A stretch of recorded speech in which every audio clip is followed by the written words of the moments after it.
باورش برات سخت باشه. صدای گرگ لعنتی جذاب شاید باورش برات سخت باشه، ولی قرار نیست تو سینه‌ورساید یخچال ساید بای ساید رو معرفی کنیم. اینجا دیت بازار سینه سوخته های سینماست. فریب این صدای مهربون منم نخورید.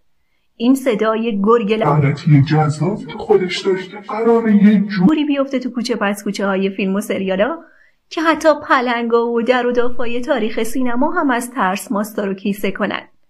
اگه داری تو ذهنت یه چیزایی رو جفت و جور میکنی، اندکی صبر ورمنه تا بگم سینه‌ورساید از کجا اومده. چون اهل مینیمال و گزیدگویی چون دور هستم، بگم که سینه از سینما میاد.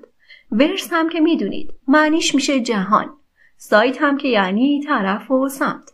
پس سینه‌ورساید یه واژه خلاقانه است به معنی سمت دیگه ای از کهکشان راه شیری سینما و هومه. پس حالا مربع سابسکرایب و مثلث زنگوله رو بزن و بیا این طرف دنیای سینما که قراره مثل دنی تو فیلم شاینینگ بریم تو لالوهای ناشناخته دنیای سینما، اونم با همین میزان از خشونت.